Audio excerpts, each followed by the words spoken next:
तांडेल, तुम्ही पाहताय न्यूज 18 लोकमत। बातमीपत्रामध्ये आपलं सगळ्यांचं स्वागत। बातमीपत्राच्या सुरुवातीला एक मोठी बातमी। सोलापूर जिल्ह्यातील काँग्रेसमधील गटबाजी चव्हाट्यावर आलेली आहे। कृतज्ञता मेळाव्यामध्ये पोस्टरवरून भालके आणि प्रणिती शिंदेंच्या कार्यकर्त्यांमध्ये वादावादी झाली। खासदार प्रणिती शिंदे कृतज्ञता मेळाव्यासाठी आल्या असत्या। भगीरथ भालकेंच्या समर्थकांनी घोषणाबाजी केली आहे। कृतज्ञता मेळाव्याच्या स्वागत फलकावर भगीरथ भालके यांचा फोटो नसल्याने नाराजी व्यक्त करण्यात आली।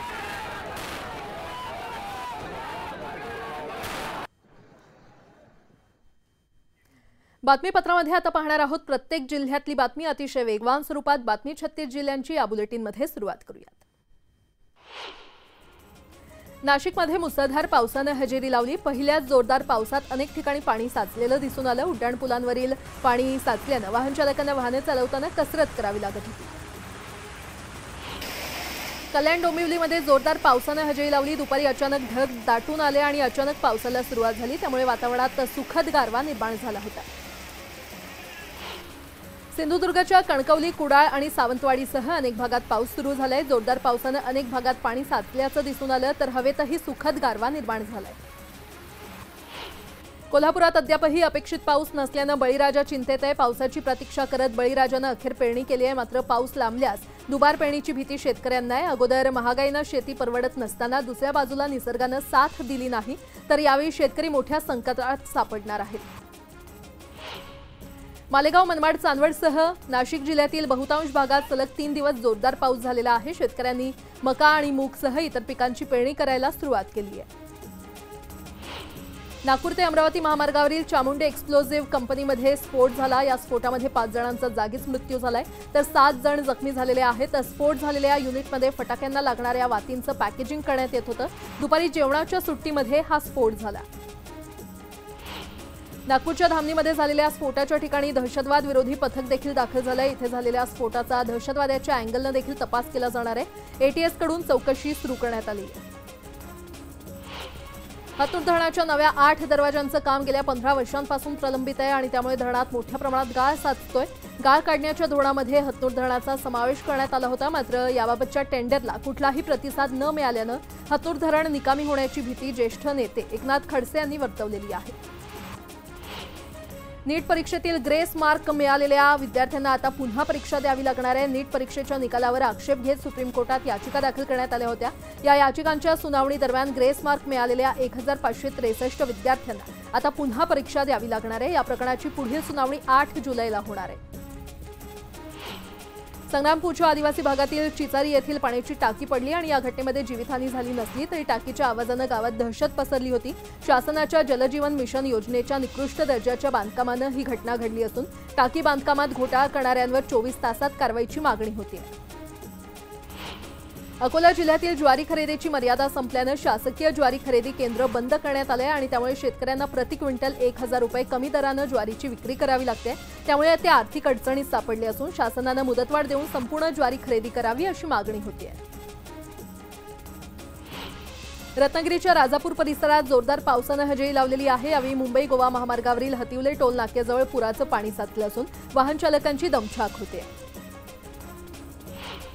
डोंबिवलीच्या एमआयडीसी फेज 2 मध्ये आग लागून झालेल्या दुर्घटनेमध्ये 10 पेक्षा जास्त कामगारांचा मृत्यू झाला। यानंतर प्रदूषण मंडळाला जाग आली असून एमआयडीसी मधील कंपन्यांचं सर्वेक्षण करण्यात येत आहे। 750 कंपन्यांचं सर्वेक्षण केलं असून 33 कंपन्यांना क्लोजर नोटीस देण्यात आलेली आहे, तर 8 कंपन्यांना क्लोजर नोटीस बजावण्यात आलेली आहे। कंपनी संघटनेनं या नोटिसांना विरोध केलेला आहे।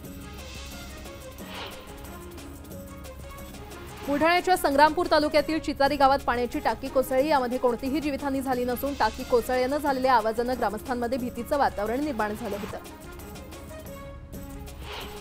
राज्यसभेवर सुनेत्रा पवार यांची वर्णी लागल्यानंतर युगेंद्र पवारांनी आनंद व्यक्त केलेला आहे। बारामतीचे 2 खासदार असल्याने बारामतीकरांची कामं आता लवकर होतील असा विश्वास त्यांनी व्यक्त केलाय।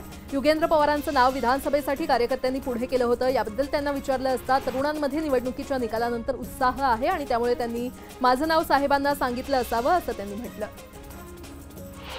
लोकसभेत सुप्रिया सुळेंना 26,000ची लीड देणाऱ्या दौंडमध्ये शरद पवारांनी दुष्काळ पाहणी दौरा केला। यावेळी त्यांनी खोर, पडवी, हिंगणी, गाडा या ग्रामस्थांशी संवाद साधला।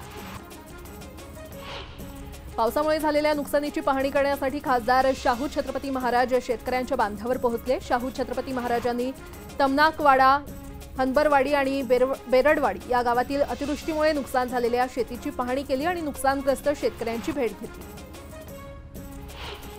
गेल्या 6 दिवसांपासून सुरू असलेलं उपोषण मनोज जरांगे यांनी मागे घेतलेलं आहे। राज्य सरकारकडून मंत्री शंभूराज देसाई, राणा जगजित सिंह आणि खासदार संदीपान भुमरे यांनी जरांगे यांची भेट घेतली। मराठा आरक्षणावर निर्णय घ्यायला 1 महिना वेळ द्यावा अशी विनवणी यावेळी शंभूराज देसाई यांनी केली। जरांगे यांनी देसाईंची ही विनंती मान्य करत सरकारला 13 जुलैपर्यंतची वेळ दिलेली आहे। सगळे सोयऱ्यांची अंमलबजावणी संबंधी सरकारची मानसिकता नाही हे जरांगे यांनी डोक्यातून काढून टाकावं। मुख्यमंत्री एकनाथ शिंदेंनी शब्द दिलेला आहे, दिलेला शब्द मुख्यमंत्री पाळतील असं शंभूराज देसाई यांनी सांगितलं। मात्र जर सरकारनं 1 महिन्याच्या आत मागण्या मान्य केल्या नाही तर विधानसभा लढणार असल्याचा इशारा जरांगे यांनी सरकारला दिलाय। उपोषण मागे घेतल्यानंतर मनोज जरांगे रुग्णालयामध्ये दाखल झालेले आहे। संभाजीनगरच्या गॅलेक्सी रुग्णालयामध्ये त्यांच्यावर उपचार सुरू करण्यात आले।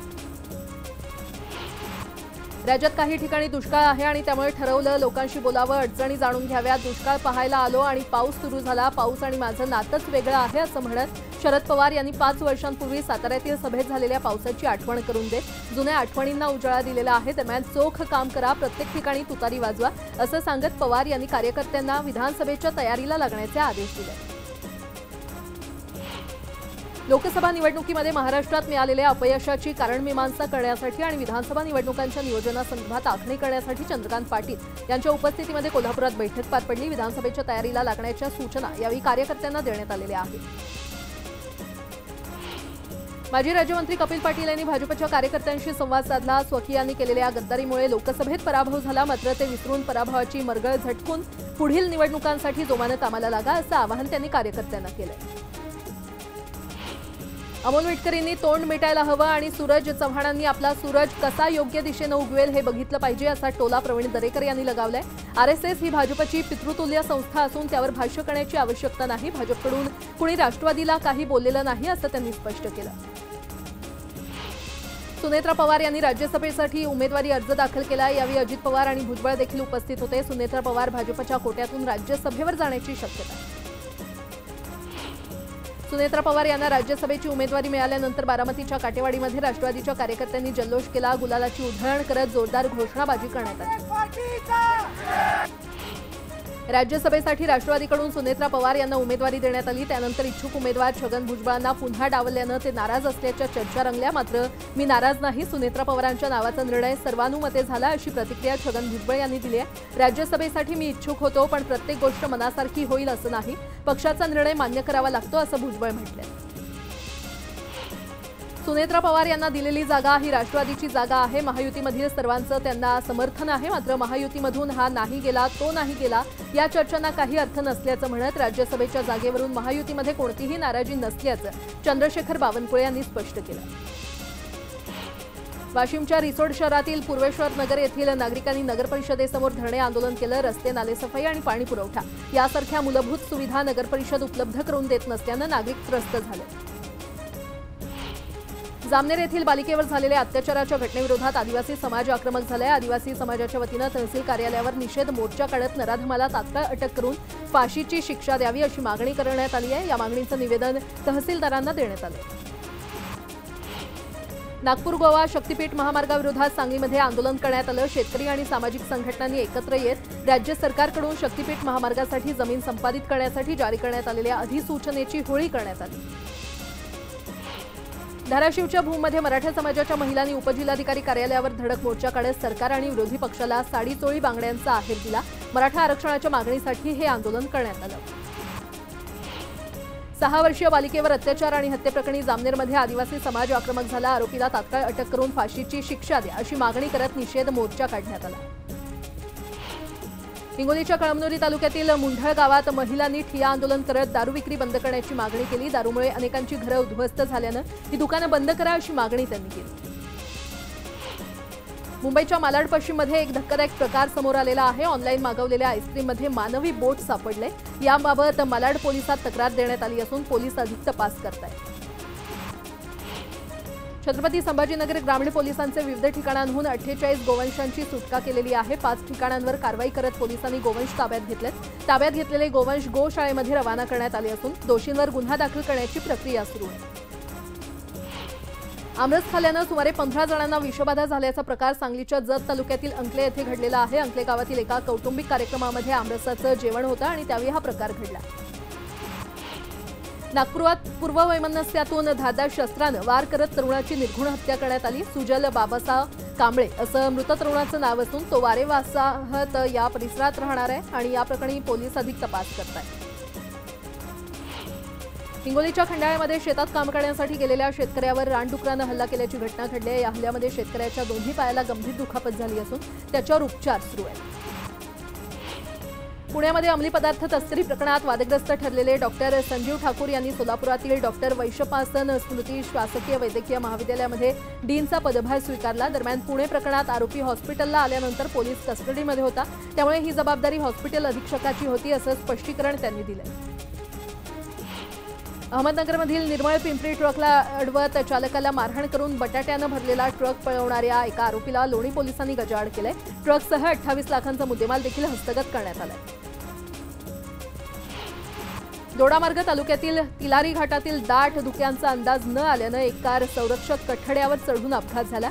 सुदैवानं यामध्ये कोणतीही जीवितहानी झाली नसून कार दरीमध्ये कोसळण्यापासून वाचलेली आहे।